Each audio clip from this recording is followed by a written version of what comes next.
মৰমৰ ছাত্ৰ-ছাত্ৰীসকল 2025-26 বৰ্ষৰ হাইস্কুল শিক্ষান্ত পৰীক্ষাৰ গণিতৰ প্ৰশ্নকাকতৰ MCQ আলোচনা কৰি আছোঁ। আজি 32 নম্বৰ প্ৰশ্নটি আলোচনা কৰিবলৈ আগবাঢ়িছোঁ।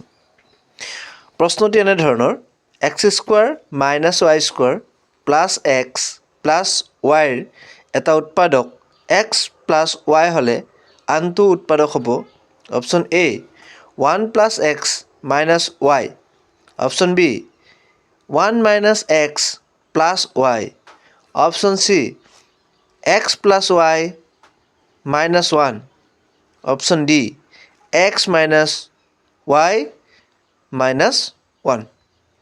এই প্ৰশ্নটিৰ উত্তৰ আমি এতিয়া কৰিবলৈ আগবাঢ়িছোঁ। ছাত্ৰ-ছাত্ৰীসকল ইয়াৰ আগৰ 31টা প্ৰশ্ন আমি 31টা সৰু সৰু ভিডিঅ'ৰ ৰূপত প্লেলিষ্টত আপলোড কৰি ৰাখিছোঁ। তোমালোকে সেই ভিডিঅ'সমূহ প্লেলিষ্টলৈ গৈ চাই ল'বা আৰু তাত যদি তোমালোকৰ কিবা বুজাত অসুবিধা হয় তেন্তে মোলৈ কমেণ্ট যোগে জনাবা। এতিয়া আজিৰ এই 32 নম্বৰ প্ৰশ্নটি আমি আলোচনা কৰোঁ। ইয়াত দিয়া আছে বহুপদটো হৈছে x² - y² + x + y, এটা উৎপাদক দিয়া আছে x + y, আনটো উৎপাদক নিৰ্ণয় কৰিব লাগে। এতিয়া আনটো উৎপাদক নিৰ্ণয় কৰাৰ উপায় কি?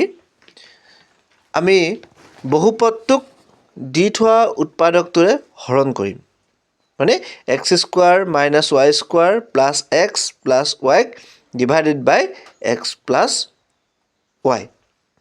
আমি যিটো হৰণফল পাম সেই হৰণফলটোৱে হ'ব বহুপদটোৰ আনটো উৎপাদক।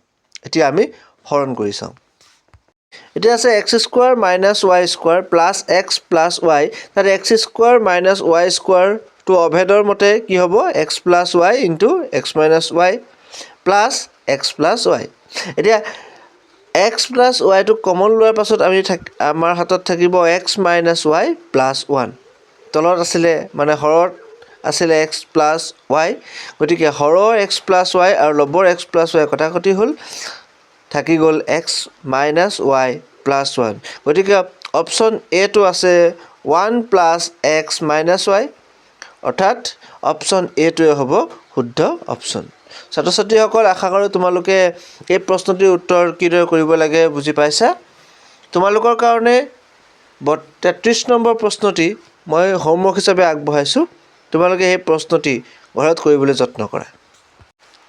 এই প্ৰশ্নটিৰ উত্তৰ কি পোৱা কমেণ্ট যোগে জনাবা আৰু পৰৱৰ্তী ভিডিঅ'ত এই 33 নম্বৰ প্ৰশ্নটিৰ সমাধান লৈ আহিম। তেতিয়ালৈকে তোমালোকে এইটো যত্ন কৰা।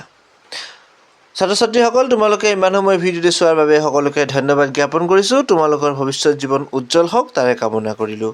ধন্যবাদ।